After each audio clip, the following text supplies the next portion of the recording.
नमस्कार, आचार्य अकॅडमीमध्ये तुमचं सगळ्यांचं स्वागत आहे. आज आपण जो पाठ शिकणार आहोत त्याचं नाव आहे व्यसनी मित्र परीक्षा. तर हा जो पाठ आहे तो एखाद्या प्राण्यांच्या माध्यमातून काही मानवी जीवनातले काही मूल्य, काही सिद्धांत, काही नीतितत्व सांगण्याचा या पाठाच्या माध्यमातून त्यांनी प्रयत्न केलेला आहे. तर अशी दोन पुस्तकं आहेत जी पुस्तकामध्ये प्राण्यांच्या कथेच्या माध्यमातून मानवी जीवनात येणाऱ्या संकटावर कशी मात करायची याचा उल्लेख केलेला असतो किंवा याचं एक विश्लेषण केलेलं असतं. तर ते दोन पुस्तकाची नावं तुम्हाला लिहून देतो. फार महत्वाची, ती लिहून घ्या सगळीजण. पहिलं जे पुस्तक आहे ते पंचतंत्र नावाचं पुस्तक आहे. काय नावाचं पुस्तक आहे? पंचतंत्र. त्या पंचतंत्र नावाच्या पुस्तकामध्ये त्यांनी काय केलंय, प्राण्यांच्या कथा सांगितल्या आणि त्या प्राण्यांच्या कथेतून फार मोठे तत्व आपल्याला निवडता येतात. कारण प्रत्येक प्राण्याचा स्वभाव वेगळा असतो, तसं प्रत्येक व्यक्तीचा पण स्वभाव वेगवेगळा असतो. तर याच्या माध्यमातून व्यक्तींचे स्वभाव ओळखण्यासाठी आपल्याला सोपं जातं. आता दोन पुस्तकं मी तुम्हाला सांगितले, एक पंचतंत्र नावाचं आहे आणि दुसऱ्या पुस्तकाचं नाव आहे हितोपदेश. कोणते दोन पुस्तक आहे? हितोपदेश.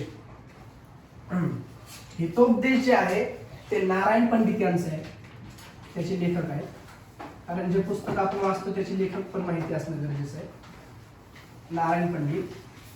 आणि जे पंचतंत्र आहे त्याचे जे लेखक आहेत ते विष्णू शर्मा. कोण आहेत त्याचे लेखक? विष्णू शर्मा.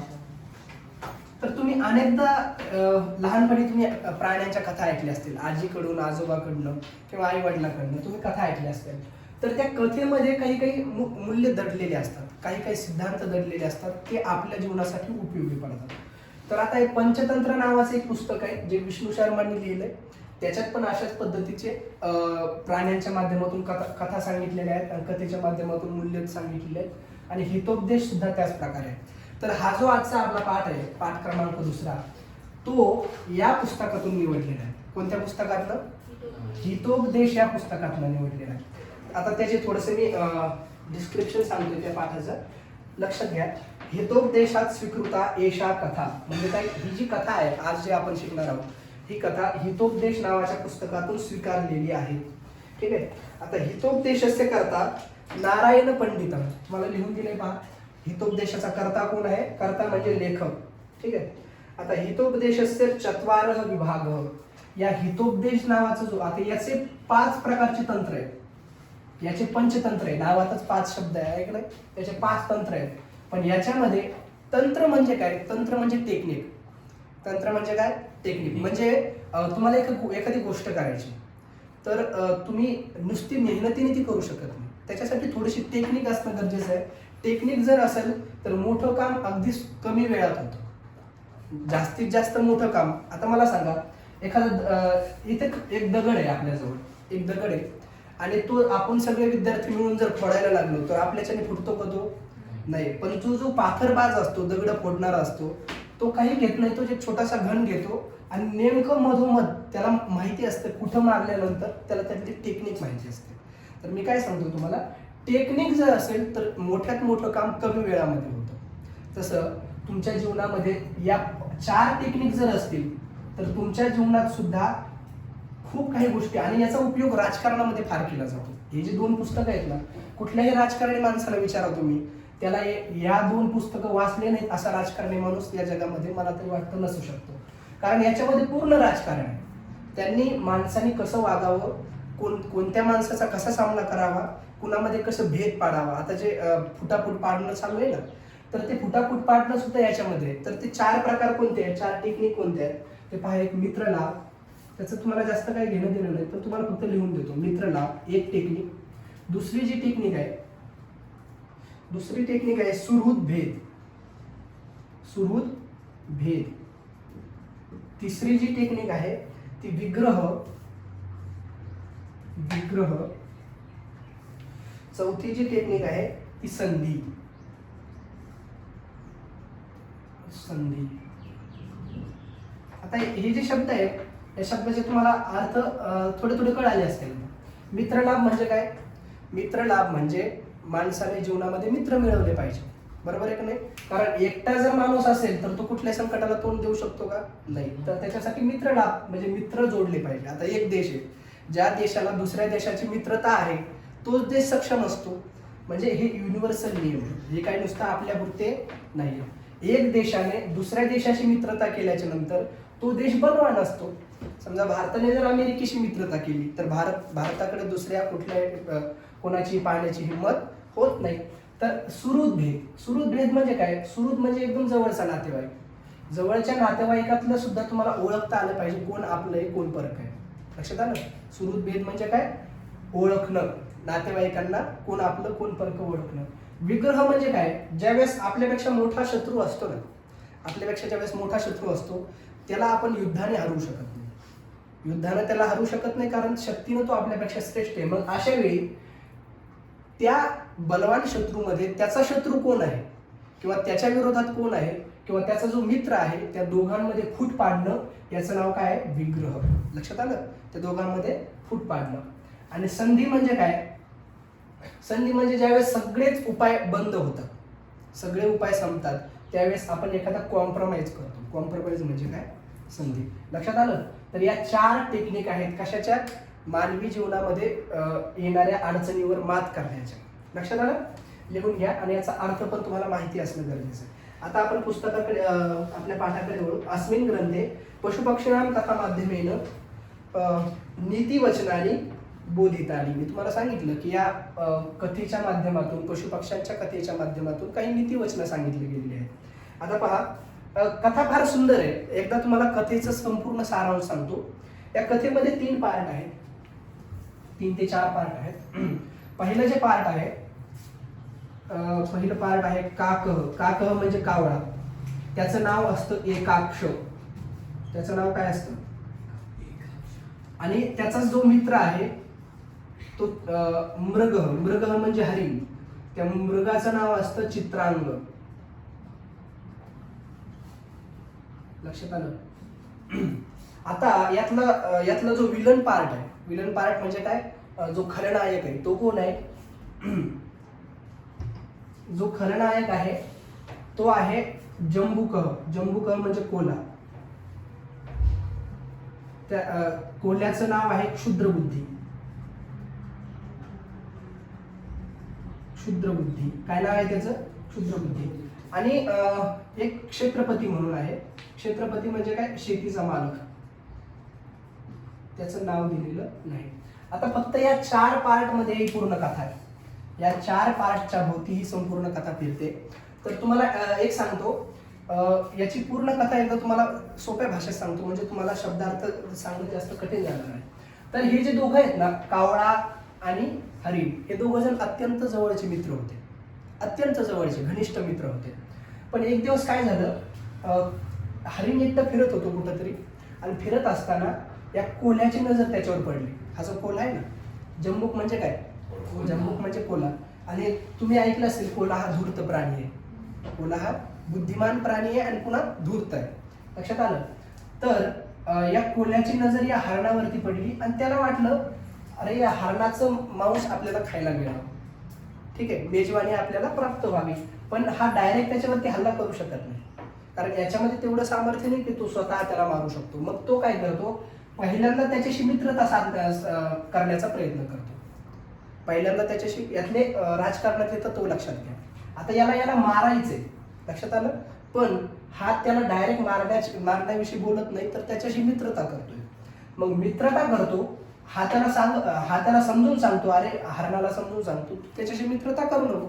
कारण अचानक कुणी तुमच्या जवळ आलं आणि तुम्हाला म्हटलं माझ्याशी मैत्री करा तर तुम्ही त्याच्यावर अचानक विश्वास ठेवू शकत नाहीत. लक्षात आलं? म्हणून त्याच्याशी तू काही मित्रता करू नको. मग याचं ऐकलं नाही याने. जवळचा जो मित्र आहे, जो आपल्या हिताचं इच्छा करणार आहे, त्याचं ऐकलं नाही त्या हरणानं. आणि मग काय झालं, या कोल्ह्यानं त्याला फसवून एका शेतामध्ये नेलं चरण्यासाठी. त्याला सांगितलं खूप छान चरण्यासाठी आहे, तू तिथं चरत बस, मी मस्तपैकी आपलं तळ्याच्या काठावरती फिरतो. आता हे चरण्यामध्ये दंग राहिलं, याला सवय लागली आता चरण्याची. 1 दिवस झालं, 2 दिवस झालं, 3-4 दिवस तो चरण्यासाठी जायला लागला. तर एक दिवस या शेताच्या मालकाने पाहिलं की अरे हा कुणीतरी येते ना आपलं धान्य खात आहे. मग त्याने पाळत ठेवली आणि पाहिलं कोण खात आहे. ते हरिण दिसलं. त्याने हरिण दिसलं. मग त्या हरणाला मारण्यासाठी त्याने पाश जो असतो ना, जाळं म्हणतो आपण त्याला, ते जाळं त्याने त्या ठिकाणी टाकलं आणि जाळ्यात ते हरिण अडकलं. लक्षात आलं. पण हे जाळ्यात अडकलेलं हरिण पाहून या कोल्ह्याला आनंद झाला.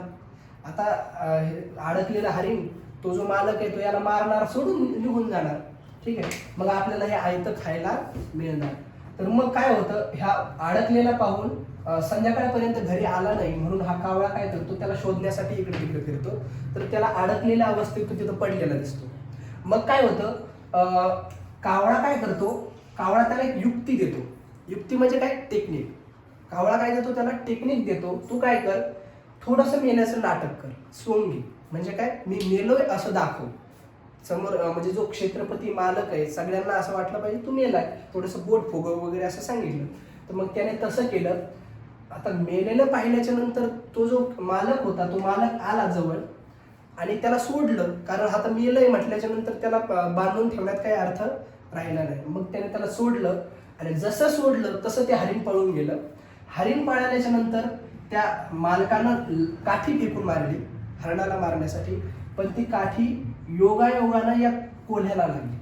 कुणाला लागली, कोल्ह्याला लागली आणि कोल्ह जागीच मेलं. म्हणजे अशा प्रकारे याची सुटका झाली आणि दोघं पुन्हा एकत्र आनंदाने राहायला लागले. तर अशी ही सामान्य अशी छोटीशी कथा आहे. हीच कथा आपल्याला छोटे छोटे बारकावे आपल्याला शिकत असताना पाहिजे. आता मी तुम्हाला कथा सांगतोय. अस्ति एकम चंपकम नाम अरण्यम. म्हणजे काय, एक चंपक नावाचं अरण्य होतं. काय झालं, अरण्ये चित्रांगो नाम मृगः एकाक्षो नाम काकश्च स्नेहेन निवसतः. चित्रांग नाम मृगः म्हणजे चित्रांग नावाचा मृग आणि एकाक्ष नावाचा कावळा. स्नेहेन, स्नेहेन म्हणजे काय, प्रेमाने. निवसत म्हणजे एकत्र राहत होती. लक्षात आलं. आता पुढे पहा. एकदा, एकदा म्हणजे एकदाचा. चित्रांग वने भ्रमण केनापि शृगालेन अवलोकित. आता जंबुकला दुसरं एक नाव दिले शृगाल. शृगाल म्हणजे पण काय, कोल्हा. लक्षात आलं. केनापि शृगालेन अवलोकित म्हणजे काय, कोणत्या तरी एका कोल्ह्याने त्याच्याकडे पाहिलं. लक्षात आलं. केनापि शृगालेन अवलोकित. क्षुद्र बुद्धी नामसह शृगालः स्वार्थ हेतुना मृगेन सह मित्रताम ऐच्छत. म्हणजे काय, इकडे लक्ष द्या. क्षुद्र बुद्धी नावाचा तो जो कोल्हा होता त्यानं स्वार्थ बुद्धीनं त्याला याचं हित नाही करायचंय, त्याला स्वार्थ त्याचा साधायचा आहे. स्वार्थ बुद्धीनं, स्वार्थ हा स्वार्थ हेतून म्हणजे काय, त्याच्या मागे जो हेतू आहे तो स्वार्थाचा हेतू आहे. स्वार्थाच्या हेतून काय करतोय हा कोल्हा, त्याच्याशी मैत्री करण्याची इच्छा करतोय. लक्षात आलं. आता याच्यातून तुम्हाला असं कळतं की तुम्ही कोणावरही अचानक, तुमच्याशी कुणी आलं, तुमच्या घरात कुणी आलं किंवा तुमच्या परिचयात कुणी आलं, तुम्ही त्याच्यावर अचानक विश्वास नाही ठेवू शकत. अचानक तुम्ही त्याला आपलं सर्वस्व म्हणजे आपला पत्ता सांगू शकत नाही. म्हणजे आपल्याविषयी आपले गुपित त्याला तुम्ही सांगू शकत नाही. आपल्याविषयी तुम्ही त्याला काही सांगू शकत नाही. कारण तो कसा आहे, त्याचा हेतू काय आपल्याला माहिती नाही. आणि बहुधा बुद्धिमान माणसं जे आहेत ते गोड बोलत असतात. लक्षात आलं ना. आणि हा जो कोल्हा आहे तो गोड बोलतो याच्याशी, का मित्रता करायची स्वार्थाची हेतू. लक्षात आलं. आता पुढे पहा. मग काय झालं, स्वार्थ हेतून मृगेन सह मित्रता ऐच्छत म्हणजे मित्रतेची इच्छा केली. मग अस्तंगते सवितरी. अस्तंगते म्हणजे सूर्य अस्ताला जाण्या. अस्तंगते सवितरी म्हणजे सूर्याच्या अस्ताला जाते वेळी क्षुद्र बुद्धी मृगेन सह मृगस्य निवासस्थानम गत. म्हणजे काय, आता दिवसभर याच्या बरोबर राहिला हरणाबरोबर आणि संध्याकाळी हरणाच्या घरी गेला. म्हणजे आजच मैत्री झाली लगे त्याला घरी घेऊन आला. लक्षात आलं. आजच्या आज मैत्री झाली आणि लगे त्याला आपल्या घरी घेऊन गेला. आता पुढे पहा. निवासस्थानम गत मृगशृगालो दृष्ट्वा काकः अवदत. आता इथं संधी आहे. काको अवदत शब्द आहे ना तो, तर त्याची संधी अशी काकः प्लस अवदत असे प्रश्न येतात तुम्हाला. मग आता हे संधी तुम्ही लिहून घ्यायची. आता एक लक्षात ठेवायचं तुम्ही की कावळा त्याला बोलायला लागला. कोणाला, त्या हरणाशी बोलायला लागला. कारण तो अचानक नवीन माणूस घरी घेऊन आला. मग कावळा त्याला काय म्हणतोय, सखे चित्रांग कोयम द्वितीय म्हणजे हे मित्रा, हे चित्रांग नावाच्या मित्रा, हा दुसरा जो तुझ्या बरोबर आला तो कोण आहे. हा दुसरा जो तू तुझ्या घेऊन आला सोबत तो नेमका कोण आहे. मग तो मृग अब्रूत. अब्रूत म्हणजे म्हणाला. अब्रूत म्हणजे काय, अब्रूत म्हणजे म्हणाला. ठीक आहे. मृग अब्रूत काय म्हणाला जम्बुको अयम. आता जसं कोल्हा आहे. हा कोल्हा आहे, ठीक आहे. आता इकडे पहा, जम्बुकह प्लस अयम असं आहे. जम्बुकह प्लस अयम या संधी तुम्हाला लक्षात ठेवायच्या. जम्बुकह प्लस अयम, जम्बुकोयम अस्मत् सख्यम इच्छती म्हणजे काय, आपल्या मैत्रितीची हा इच्छा करतोय. लक्षात आले. आता पुढे पहा, काकह उपादिशत, कावळेने उपदेश केला की अकस्मात आगंतुनासह मित्रता न युक्ता. आता हे तुम्हाला मुद्दा लक्षात ठेवायचा, कारण हा तुम्हाला प्रश्नपत्रिकेमध्ये विचारला जातो की अकस्मात आगंतुनासह मित्रता न इच्छत म्हणजे कावळ्याने जो उपदेश केला की अचानक येणाऱ्या माणसावर कधी विश्वास ठेवू नये, त्याच्याशी मित्रता करू नये. आता याचे कारण तुम्हाला सांगता आले पाहिजे, ठीक आहे. आता पुढे पहा, तदा आकर्ण्य म्हणजे ते ऐकून जम्बुक सकोपम आह म्हणजे रागाला. तो जो कोल्हा होता तो रागावला. सकोपम म्हणजे काय, कोप म्हणजे राग आणि सकोप म्हणजे रागावून किंवा रागासहित. सकोपम आह जसं अभृत म्हणजे म्हणाला ना, तसं त्याचाच दुसरा एक शब्द आह. आह म्हणजे काय, म्हणाला. सकोपम आह मृगस्य प्रथम दर्शनी भवानपि अपरिचित वासित. आता तुम्हाला एक सांगतो, बुद्धिमान माणसं फार हुशार असतात. समोरच्या माणसाला कसं आपल्या जाळ्यात ओढायचं हे त्यांना चांगलं माहिती असतं. मग हा काय सांगतोय कोल्हा, ज्यावेळेस कावळ्याने सांगितलं अरे अचानक येणाऱ्या माणसावर कोणी विश्वास ठेवू नये, हा म्हणतो तुमची ज्यावेळेस मैत्री झालेली नव्हती त्यावेळेस तुम्ही सुद्धा अपरिचित होते एकमेकांशी, तुमची थोडी ओळख होती, पण तुमची मित्रता चांगली टिकली की नाही, मग माझ्याशी मित्रता केल्यानंतर ती सुद्धा टिकेल, मी सुद्धा तुमच्या विश्वासाला पात्र आहे. आता पुढे पहा, यथा अयम मृगः मम बंधू तथा भवान अपि. हा हे जे हरिण जसं माझं भाऊ आहे, बंधू आहे, तसं तुम्ही पण आहात. लक्षात आलं. तथा भवान अपि मृगः अब्रवीत म्हणजे तो हरिण काय म्हणाला बघा आता, अलम विवादेन. आता तुम्हाला कह किम वदती म्हणजे कोण कोणाला म्हणालं, इथं प्रश्न विचारला जाऊ शकतो की अलम विवादेन म्हणजे काय, भांडणं पुरे झाली, भांडणं पुरे झाली. अलम म्हणजे पुरे, अलम म्हणजे काय, अलम म्हणजे पुरे झाली. लक्षात आलं. अलम म्हणजे काय, पुरे. अलम विवादेन कोण कोणाला म्हणालं. आता पुन्हा एकदा पहा, काकेन उक्तम एवं वस्तू मृग अब्रवीत अलम विवादेन. हे तुम्हाला लक्षात ठेवायचं. वयम सर्वे आनंदेने एकत्र निवासावः म्हणजे भांडणं करू नका, आपण सगळेजण मिळून एकत्र आनंदाने राहू. मग काय झालं, काकेन उत्तम एवं वस्तू. कावळा म्हणाला ठीक आहे तुमची जशी इच्छा. एवं वस्तू म्हणजे जसं तुम्हाला वाटते तसं करा. आता पुढे पहा, किंचित कालानंतरम म्हणजे काय, थोड्या वेळानंतर शृगालह मृगम अवदत म्हणजे तो कोल्हा हरणाला म्हणाला. काय म्हणाला, अवदत म्हणजे म्हणाला. अवदत, अब्रूत, आह हे एकार्थी शब्द आहे, धातू येते एकार्थ्या. अस्मिन वने, अस्मिन वने म्हणजे वने अस्मिन शब्द आहे ना तो, त्याला अस्मिन वने करायचं, ठीक आहे. म्हणजे या वनामध्ये एकम सस्यपूर्ण क्षेत्र असती. सस्य या शब्दाचा अर्थ होतो धान्य. सस्यपूर्ण म्हणजे धनधान्याने संपन्न. सस्य लक्षात आलं. सस्य म्हणजे काय, धान्य. सस्यपूर्ण म्हणजे धान्याने समृद्ध. सस्यपूर्ण क्षेत्रम अस्ति दर्शयामि त्वाम म्हणजे मी तुला दाखवतो. आता पुढे पहा, तथा कृते मृगः प्रत्यहम तत्र गत्वा सस्यम अखादत. आता प्रत्यहम म्हणजे काय, दररोज. प्रत्यहम शब्द आहे ना, आता याचा जर तुम्हाला संधी विग्रह सांगितला तर असा करायचा, प्रति प्लस अहम. मृगम प्रत्यहम तत्र गत्वा सस्यम अखादत म्हणजे याचा काय अर्थ होतो माहितीये का, एकदा त्याने ते धान्य असलेलं रान पाहिलं, तिथं गेल्याच्या नंतर त्याने खाऊन पाहिलं तर त्याला ती सवय लागली. कारण एखादी गोष्ट जर आपल्याला रोजच पाहायला मिळाली, चांगली खायला मिळाली तर आपल्याला त्याची सवय लागून जाते.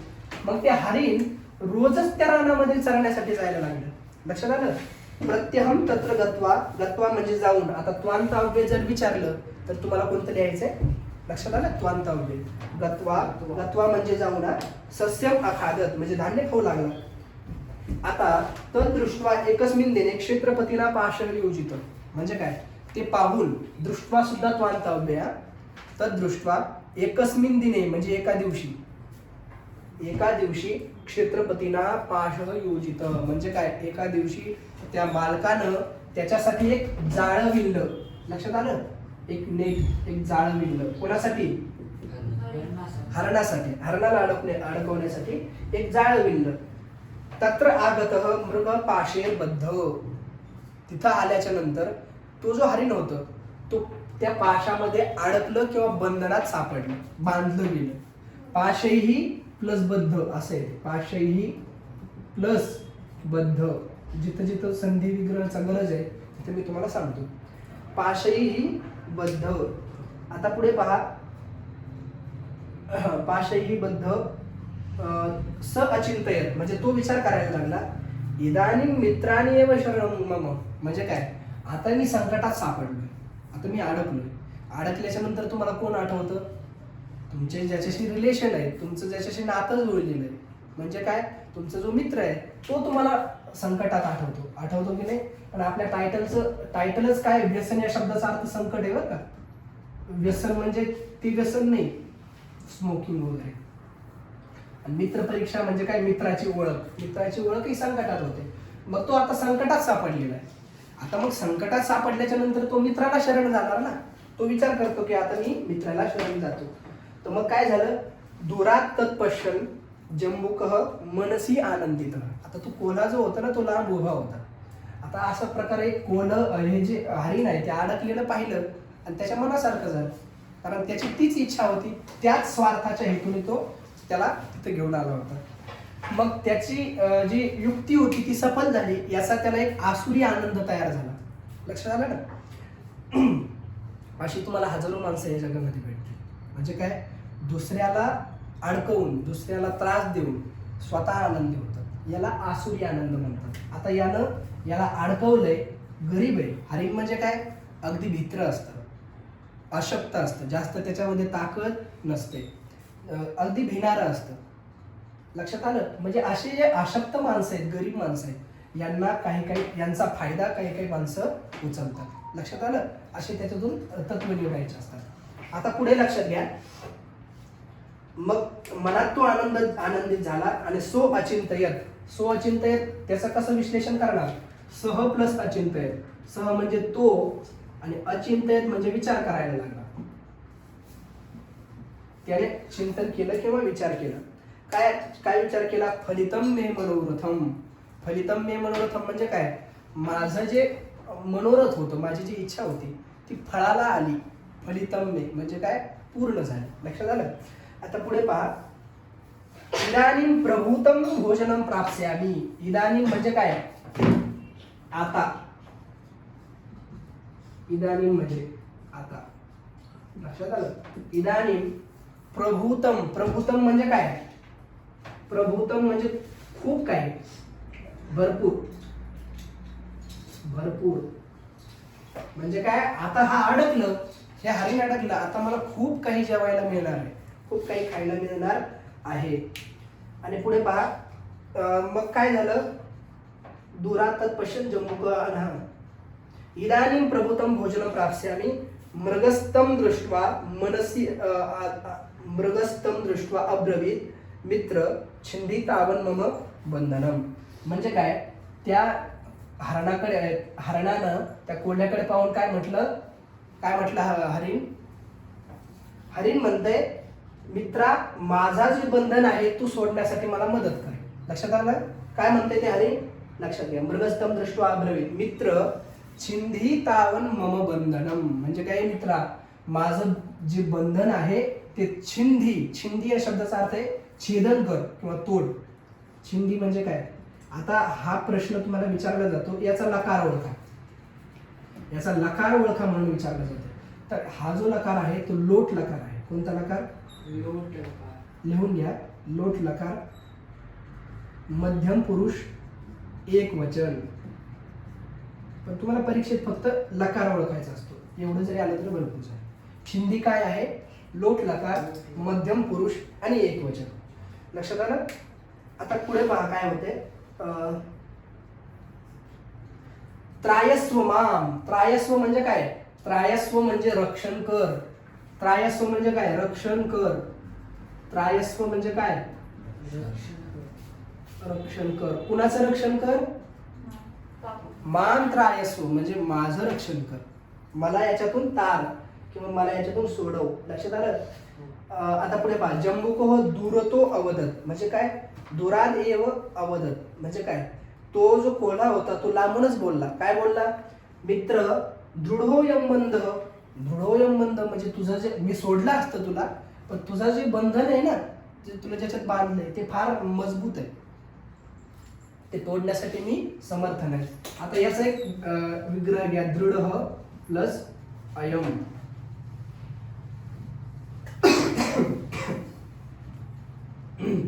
लक्षात येत आहे, दृढ म्हणजे काय, एकदम घट्ट मजबूत, आणि त्याच्या विरुद्धार्थी जर शब्द विचारला तर शिथिल. दृढ म्हणजे घट्ट किंवा मजबूत, आणि त्याच्या विरुद्धार्थी शिथिल म्हणजे हे जे बंधन आहे ते खूप दृढ आहे. स्नायू निर्मितान पाषाण येतान कथम व्रत दिवशी स्पृशामे. आता तुम्हाला हसायला येईल, तो कारण काय सांगतोय पा, तो काय कारण सांगतोय, अरे मित्रा मी तुला सोडलं असतं. काही काही मित्र ज्याला काम करायचं नसतं ना ते अशी कारणं देत राहतात, अरे मी तुला सोडलं, 100% सोडलं असतं, पण होतंय काय, तुला ज्या जाळ्यात अडकवलंय ना ते जाळं, ते जे जाळं आहे ते प्राण्याच्या कातडीपासून बनवलेलं आहे, म्हणजे प्राण्याच्या स्नायूपासून ते निर्माण केलेलं आहे. आणि आज माझा उपवास आहे, आज माझं व्रत आहे, आज माझी एकादशी आहे, पण आज मी ते याला तोंड लावू शकत नाही. आता मला सांगा, कोल्हा कधी उपवास धरतो का, मांसाहारी प्राणी तो, आणि तो म्हणतो मी आज माझा उपवास आहे, आज माझं व्रत आहे, त्याला फक्त निमित्त द्यायचे, त्याला फक्त कारण द्यायचंय. अशी अनेक माणसं आहेत योग्य वेळेला, म्हणजे संकटाच्या वेळेला ती तुम्हाला अनेक कारणं देतात. लक्षात आलं, संकटाच्या वेळेला तुम्हाला अनेक कारणं देतात, मग त्यावेळी लक्षात येतं अरे आपलं कोण आहे आणि परक कोण आहे. आता लक्षात आलं, मित्र दृढोयम बंध स्नायू निर्मितान पाषाण येतान कथम वा व्रत दिवसे स्पृशामी. मी याला उपवासाच्या दिवशी कसं स्पर्श करू, माझा उपवास मोडेल. इति उक्त्वा, इत्युक्ता शब्द आहे ना, आता थोडंसं आपण पुसून घेऊ इथं. इति उक्ता शब्द, उक्त्वा शब्द आहे, तुम्हाला मी संधी शिकवली होती त्याची इकोयनाची. इति प्लस उक्त्वा, इति प्लस उक्त्वा, इति प्लस उक्त्वा असा शब्द, इत्युक्त्वा झाला. ठीक आहे, असं बोलून, उक्त्वा सुद्धा एक त्वांतव्य आहे, जिथं जिथं वा येईल शेवटी त्वा, त्वास त्वा ध्वा असं जे जे जिथं जे येईल ते तुम्हाला त्वांतव्य आहेत, आणि ते तुम्हाला कधी कधी विचारले जातात परीक्षेमध्ये. लक्षात आलं. आता पुढे पहा, इत्युक्त्वा सह समीपम एव. समीप म्हणजे जवळ, समीप म्हणजे काय, जवळ. समीपम एव म्हणजे जवळच असलेल्या, वृक्षस्य पृष्ठतः निवृत्तम स्थितः म्हणजे काय, एका झाडाच्या मागे स्थिरपणे उभा राहिला. लक्षात आलं, तिथे एक जवळ म्हणजे त्या रानाच्या कडेला एक झाड होतं, आणि त्या झाडाच्या मागे लपून उभा राहिला. निभृतम स्थितः, स्थितः म्हणजे उभा राहिला, निभृतम म्हणजे एकदम स्थिर उभा राहिला. ठीक आहे, आता पुढे पहा, प्रदोषकाले. प्रदोषकाल म्हणजे काय, प्रदोषकाल म्हणजे संध्याकाळ. प्रदोषकाले मृगम अन्विष्यन. मृगम अन्विष्यन शब्द आहे, मृगम अन्विष्यन ते. मृगम, मृगम म्हणजे हरिण, आणि अन्विष्यन म्हणजे काय, शोधत, शोधत शोधत. अन्वेषण, तुम्ही अन्वेषण शब्द ऐकला असेल, ऐकलाय सगळ्यांनी. अन्वेषण करणं म्हणजे काय, संशोधन करणं, शोधणं. तो शोधत शोधत तिथपर्यंत गेला. मृगम अन्वेषण काकस तत्र उपस्थित, म्हणजे कावळा तिथं उपस्थित झाला. लक्षात आलं. मग काय झालं, मृगम तथाविधम दृष्ट्वा सौवाच सखे किम एतत्. म्हणजे अशा प्रकारचं त्या हरणाला अडकलेलं पाहिलं, आणि मग तो कावळा त्याला म्हणतोय सखे किम एतत्, हे काय झालंय तुझ्या बरोबर. ठीक आहे, किम एतत् हे काय आहे. मृगेन उत्तम सुहृद वाक्यस्य अनादरात बद्धोहम. आता हरिण काय कारण सांगताय, हे बघ, सुहृद वाक्यस्य. सुहृद म्हणजे काय, जवळचा, एकदम हृदयाच्या जवळचा. हृद म्हणजे हृदय, सु म्हणजे एकदम चांगला, म्हणजे काय, एकदम जो हृदयाशी जवळचा माणूस आहे, ज्याच्याशी तुमचं नातं जुळलंय, जो मित्र आहे तुमचा, त्याचं मी ऐकलं नाही, त्याचे मला परिणाम भोगावे लागतात. म्हणजे कुणाचं ऐकलं नव्हतं त्यांनी, कावळ्याचं त्याने ऐकलं नाही, आणि कावळ्याचं ऐकलं नाही त्याच्यामुळे मला हे आज असं अडकावं लागलं, असं बंधनात सापडावं लागलं. ठीक आहे, सुहृद वाक्यस्य अनादरात बद्धोहम. बद्धोहमला बद्ध प्लस अहमा, बद्ध प्लस अहम. आता पुढे पहा, बद्धोहम उक्तम च, आणि असं म्हटलं गेलंय. आता मग त्याने एक श्लोक दिलाय, असं म्हटलं गेलंय सुहृदाम हित कामानाम यश शृणोती न भाषितम म्हणजे काय? सुहृद म्हणजे काय? सुहृद म्हणजे नातेवाईक, हृदयाच्या जवळची माणसं. सुहृदाम हित कामानाम, हित कामानाम म्हणजे काय? जी तुमची हिताची इच्छा करणार आहे. कोण हित पाहतो तुमचं? या जगात दोनच माणसं विशेष करून तुमचे हित पाहत असतात. एक तुमचे आई वडील आहेत आणि एक तुमचे गुरुजन आहेत. लक्षात आलं? दोनच माणसं तुमच्या हिताचा विचार करतात. सुहृदम हित कामानाम यश शृणोती न भाषितम म्हणजे काय? न यह शृणोती न भाषितम, त्यांचं बोललेलं जो ऐकत नाही. शृणोती म्हणजे काय? ऐकणे. जो ऐकत नाही मग त्याला काय होतं? विपत सन्निहिता तस्य. विपत म्हणजे संकट. जे वरती दिलं ना व्यसन, त्याचा समानार्थी शब्द विपत. सन्निहिता म्हणजे काय? त्याच्या जवळ येतं. म्हणजे संकट त्याच्या जवळ आल्याशिवाय राहत नाही. विपत सन्निहिता तस्य स नरः शत्रुनंदन म्हणजे काय? अशी माणसं शत्रूला आनंद देतात. अशी माणसं शत्रूला आनंद देतात. का? कारण शत्रूंचा हेतू आपोआप साध्य होतो. कारण तुम्ही तुमच्या जवळच्या माणसाचं ऐकत नाही, त्यांच्यासाठी चांगलं होतं आणि ते आपोआप आनंदी होतात. लक्षात आलं? आता पुढे पहा. काकः अब्रूत म्हणजे काय? तो कावळा म्हणाला. काय म्हणाला कावळा? सवंचक क्व असते. सवंचक, वंचक म्हणजे काय? एकट्याला सोडून जाणारा. वंचक कोणासाठी विशेषण वापरलंय? वंचक वापरलंय जम्बुक साठी. लक्षात आलं? वंचक म्हणजे जम्बुक, एकट्याला कुठेही सोडून जाणारा. लक्षात आलं? सवंचक क्व असते मृगेण उत्तम मन मांसार्थी तिष्ठती अत्रैव म्हणजे माझ्या मांसाची इच्छा करणारा इथंच उभा आहे. इथंच उभा आहे. आता पुढे पहा. काक उक्तवान उपायस्तावन चिंतनीय. ठीक आहे. कावळा म्हणाला ठीक आहे, आता जे झालं ते झालं, पण आता आपण याच्यातून सुटण्याचा काहीतरी उपाय केला पाहिजे. ठीक आहे. मग आता उपाय या ठिकाणी ते सांगतायत. उपाय काय आहे पहा. अथ म्हणून प्रभाते क्षेत्रपती लगुड हस्त आगच्छन काकीनं अवलोकित म्हणजे काय? तेवढ्याच वेळामध्ये त्या कावळ्यानं काय पाहिलं? एक शेतकरी जो आहे तो आपल्या हातामध्ये काठी घेऊन त्या रानाच्या दिशेने येतो.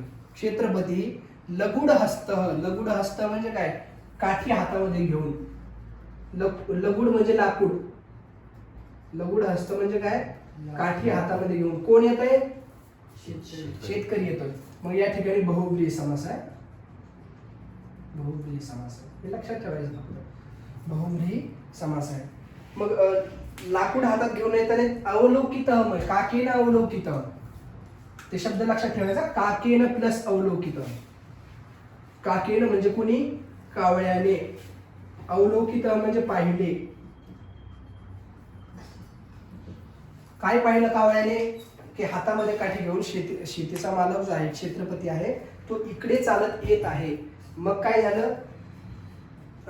काकीनं उक्तम तम आलोक्य काकीनं उक्तम म्हणजे ते पाहिल्यानंतर कावळा म्हणाला सखे मृग त्वम आत्मानं मृतवत संदर्शय म्हणजे काय? तू स्वतः आला. आत्मानं म्हणजे तू स्वतः आला.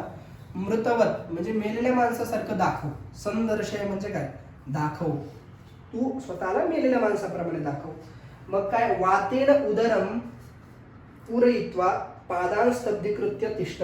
वातेन प्लस उदरम शब्द आहे.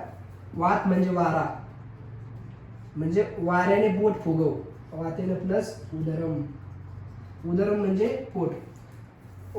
पोटामध्ये असे हवा घे आणि जेणेकरून तुझं पोट फुगल्यासारखं वाटेल. लक्षात आलं? वातेन उदरम पूरयित्वा पादान स्तब्धीकृत्य तिष्ठ म्हणजे तुझे जे हातपाय आहेत ते एकदम शांत कर, स्तब्ध कर आणि पडून राहा. तिष्ठ. यद अहम म्हणजे जोपर्यंत मी, आणि जेव्हा मी, यदा अहम शब्द आहे. यदा अहम जेव्हा मी, शब्दम करोमी करोती शब्द म्हणजे आवाज. शब्द म्हणजे काय? ध्वनी किंवा आवाज. ज्यावेळेस मी आवाज करील त्यावेळेस तदा त्वम उत्थाय सत्वरम पलायिष्यसे. उठून पळून जा. त्यावेळेस तू काय कर? लवकर उठ आणि पळून जा. ज्यावेळेस मी आवाज देईल त्यावेळेस तू लवकर उठायचं आणि पळून जायचं. आता ही त्याने युक्ती सांगितली. मृगस्थ व्यवस्थित जसं त्याने मित्राने सांगितलं तसं केलं त्याने. तो एकदम शांत बसला, पोट फुगवलं. लक्षात आलं? आणि मग आता पुढे बघा. क्षेत्रपतीना मृग अवलोकित म्हणजे काय? त्या शेतीच्या मालकानं कोण पाहिलं? कोण पाहिलं? शेतीच्या मालकानं हा ते मेल्यासारखं पडलेलं हरिण पाहिलं आणि त्याला वाटलं ते मेलेलं आहे.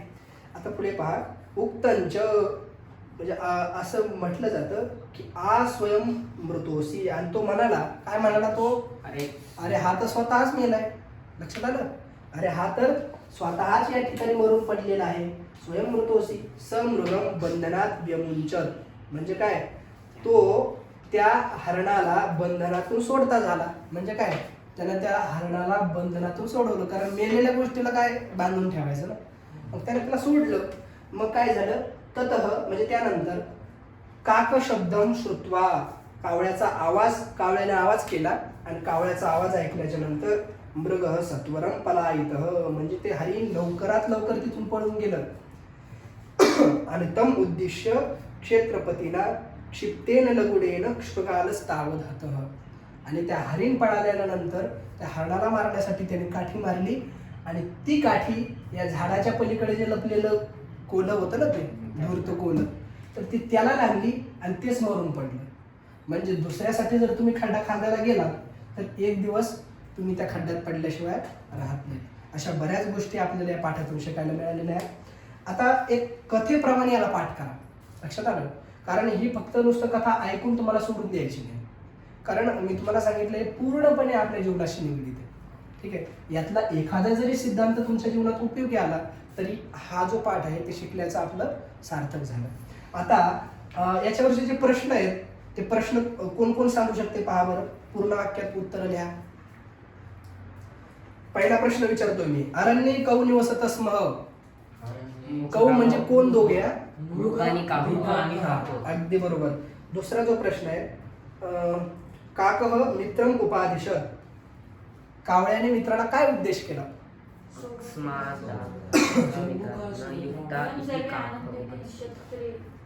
उपदेश काय केला? काकीने उपादिशत अकस्मात आगंतुनासह मित्रता युक्त, म्हणजे अचानक येणाऱ्या माणसाबरोबर मित्रता करणं योग्य नाही. ठीक आहे? मृगः प्रत्यहम क्षेत्रम गत्वा किम अकरोत, दररोज शेतात जाऊन काय खात होता? सस्यम अखादत. सस्य म्हणजे काय? धान्य खात होता. क्षुद्र बुद्धी कुत्र निवृत्तम स्थितः,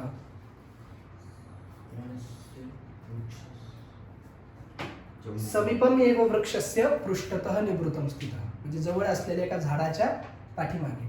पुरतः म्हणजे पुढे आणि पृष्ठतः म्हणजे पाठीमागे. झाडाच्या पाठीमागे तो उभा होता. ठीक आहे? शृगालः केन हतः, मुर्गम म्हणजे जो कोल्हा आहे तो कुणी मारला? तर कथा ऐकली तुम्ही सगळी. कोल्ह्याला कुणी मारलं? क्षेत्रपतीला. ठीक आहे? आता पुढे पहा, उत्तर पदम लिखत काको अवदत. काकः प्लस अगदी बरोबर. पुढे पहा, मृगेन उत्तम. अगदी बरोबर. जंबुको अयम. जंबुकः प्लस अयम. मृगो अब्रवीत. अगदी बरोबर. वातेन उदरम. अगदी बरोबर. मृतोसी. अगदी बरोबर. आता काय राहिलंय? सनर शत्रुनंदन, म्हणजे अशी माणसं जी आपल्या नातेवाईकाचं ऐकत नाहीत, जवळच्या माणसाचं ऐकत नाहीत, आई वडिलांचं ऐकत नाहीत, गुरुजनांचं ऐकत नाहीत, अशी माणसं शत्रूला आनंद देतात. म्हणजे काय? हे स्वतः संकटात सापडतात म्हणून याचे शत्रू आनंदित होतात. आता त्याच्यावर तुम्ही विस्तार करायचा या कथेच्या माध्यमातून. ठीक आहे? या कथेची उदाहरणं तुम्हाला द्यायची आहेत. काकीनं कह उपायुक्त, मग कावळ्यानं कोणता उपाय सांगितला सुटण्याचा? तिथून सुटण्याचा, बंधनातून. म्हणजे स्वतःला एक मेल्याप्रमाणे दाखव, हातपाय शांत कर. लक्षात आलं? आणि मी ज्यावेळेस आवाज करीन त्यावेळेस उठून पडून जा. ते तुम्हाला लिहायचे. आता विरुद्धार्थी शब्द लिहायचे. दृढ, मैत्री, बद्ध, मुग्ध, प्रभूतम. अल्प. अगदी बरोबर. प्रभूत म्हणजे खूप, अल्प म्हणजे थोडं. आता अमर कोशातून शब्द निवडून तुम्हाला ते लिहायचे. अरण्ये मृगः काकश्च स्नेहरी निवसतः. हा, तुम्ही काय करायचे आता इथून पुढे काय करायचे? रोज अमरकोश पाठीमागे त्या अमरकोशातील एक एक श्लोक तुम्ही पाठ करायचा, म्हणजे तुमचा समानार्थी शब्दांचा साठा वाढेल. तो प्रश्न तुम्ही सोडवायचा. ठीक आहे? मृगसाठी मला वाटतं कुरंग शब्द आहे. ठीक आहे? जंबुकः तेनश्च मृगस्य निवासस्थानं गतः. मग शृगाला लिहू शकता तुम्ही तिथं. लक्षात आलं. मृगम अन्विष्यन् काकः तत्र उपास्य. कर्षक हा, लक्षात आलं. आता पुढे पहा, स्तंभ लेखनम कुरुत म्हणजे काय, तुम्हाला ते ठिकाणी जोड्या लावायच्या. विशेषण कोणतं आणि विशेष्य कोणतं एकमेकाचं तुम्हाला ते जोड्या लावायचं. आता दृढ हे कशाचं विशेषण आहे? हा, कारण बंधन हे दृढ असतं. आता पुढे पहा, क्षिप्तेन लघुडेन एकस्मिन देने लघुड हस्त. क्षेत्रपती. आता तुम्हाला नावं लिहायचे. अरण्याचं नाव काय आहे? कोल्याचं नाव काय आहे? जंबुक. कावळ्याचं नाव काय आहे? एकाक्षर. आता या नावामध्ये पण खूप काही गोष्टी येतात. काही काही गोष्टी सांगून जायच्या राहतात. एकाक्ष शब्द जो आहे ना, त्याचा जो फोड आहे एक प्लस अक्षर. तुम्ही ऐकलं असेल किंवा पाहिलं असेल, असं म्हटलं जातं की कावळ्याला एका डोळ्याने दिसतं. कावळ्याला एका डोळ्याने दिसतं म्हणजे त्याला तुम्ही जर पाहिलं तर इकडे एक बाजू त्याला दिसत नाही, म्हणून त्याला एक अक्ष म्हणजे डोळा. अक्ष म्हणजे काय? अक्ष म्हणजे डोळा. ज्याला एकच डोळा असतो त्याला एकाक्ष. आता जंबुक ज्याला क्षुद्रबुद्धी का म्हणतात? क्षुद्र म्हणजे एकदम छोटा छोटा, नॅरो माइंडेड म्हणून आपण त्याला, अधिक संकोचित विचाराचा. क्षुद्र बुद्धी, बुद्धी आहे त्याच्याकडे, बुद्धिमान आहे तो, पण बुद्धी कशी आहे? अगदी क्षुद्र आहे. क्षुद्र म्हणजे काय? हलकट विचाराची बुद्धी आहे. लक्षात आलं.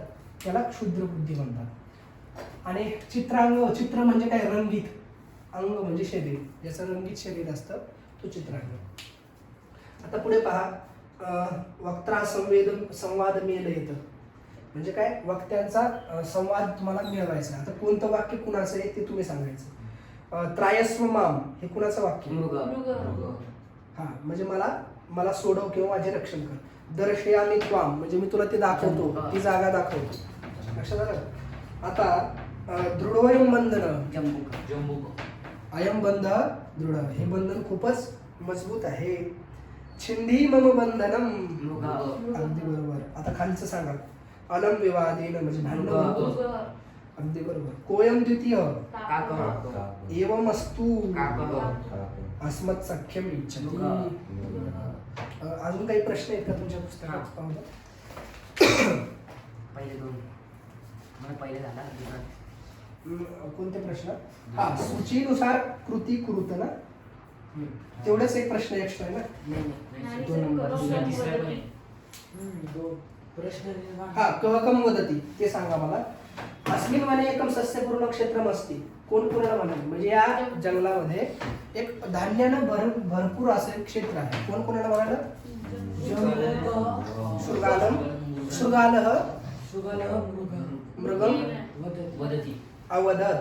भूतकाळ आहे ना, अवदत लिहायचं किंवा वदती लिहिलं तरी काय हरकत नाही, तुम्हाला मार्क पडून जाईल. आता पुढे पहा, मित्र छिंदी तावन वंदनम. मृग शृगालम वदती. हा, मृग शृगालम वदती किंवा अवदत लिहा. ठीक आहे. आता सांगा, सवंचक व असते. काक मृगाल वदती. तो वंचक कुठे आहे म्हणजे तुला एकट्याला सोडून गेलेला कुठे आहे? काक मृगम वदती. आता प्रश्न निर्माण करायचा आहे. प्रश्न निर्माण कसा करायचा तुम्हाला काल शिकवलं मी मागच्या क्लासमध्ये. वने अस्मिन एकम सस्यपूर्णम राहिले. शृगालः मृगेन सह मित्रतामाइच्छन्. म्हणजे काय? शृगाल हरणाबरोबर मित्रतेची इच्छा करू लागला. मग प्रश्न कसा निर्माण होणार? शृगाल कुणाबरोबर मित्रतेची इच्छा करायला लागला? मग त्याच्यासाठी केन शब्द हा लक्षात ठेवायचं. आता पुढे पहा, सवृक्षस्य पृष्ठतः निभृतं स्थितः. हा, कदा नाही हा, कुत्र. स कुत्र निवृत्तम स्थितः एवढंच लिहायचं फक्त बस. कुठे? प्रदोष काले मृगम अन्विष्यन काक क्षेत्रे उपास्थित म्हणजे काय? प्रदोष काळामध्ये हरणाला शोधत शोधत कावळा तिथे उपस्थित झाला, त्या शेतामध्ये उपस्थित झाला. तर मग प्रश्न कसा निर्माण? कस्मिन काले लिहा. कस्मिन काले. लक्षात आलं? किंवा असं तुम्ही लिहू शकता, मृगम अन्विष्यन काक क्षेत्रे कदा उपस्थित. कसं लिहू शकता? केव्हा उपस्थित झाला, कदा उपस्थित. ठीक आहे, दोन पद्धतीने तुम्ही लिहू शकता.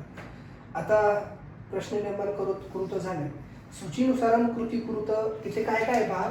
त्वांत अवयव तुम्हाला काढायचे एक प्रश्न, दुसरा लकार लिहायचा आहे, तिसरा लट लकाराच्या स्थानी लंग लकाराची योजना करायची, तोंड स्थानी भावांची योजना करायची, आणि भवान स्थानी तोंडची, आणि तोंड स्थानी भवानी योजना. आता हे जे शब्द आहेत ना, आता हे पूर्ण प्रश्न फक्त तुमच्या तुम्हाला जे प्रत्यय दिलेत ना कालपाठ करायला, ते जर तुमचे तयार असेल ना, हे तुम्हाला काहीच आवड जाणार नाही. त्याच्यामुळे तुम्हाला मी ते दिलंय. तुम्ही पाठ केलंय का नाही मला माहिती नाही, पण करायला पाहिजे सगळ्यांनी. वेळ किती बाकी आहे अजून? चालतंय. आपण काय करू आता, ह्या धड्यातले ते तसे प्रश्न म्हणजे व्याकरणावरचे प्रश्न आणि मागच्या धड्यातले व्याकरणावरचे प्रश्न याच्यावर आपण उद्या चर्चा करू. ठीक आहे, चालतंय. फक्त एक काम करा. आता मी तुम्हाला एक ट्रिक सांगणार आहे जाता, ते तुम्हाला करायचंय फक्त.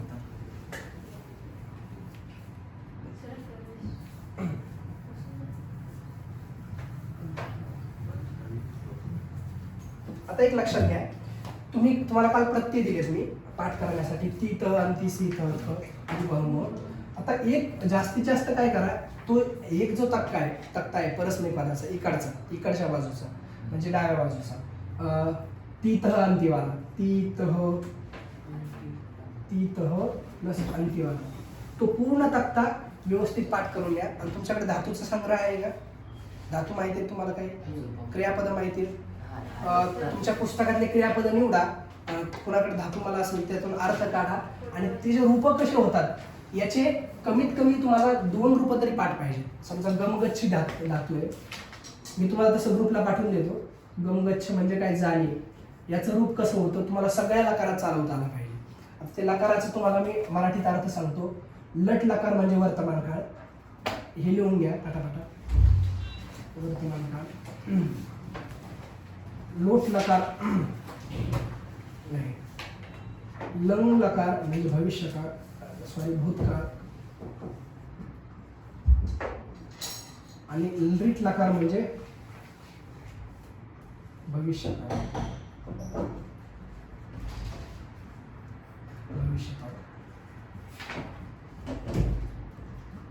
लक्षात आलं? लोट लकार म्हणजे आज्ञार्थ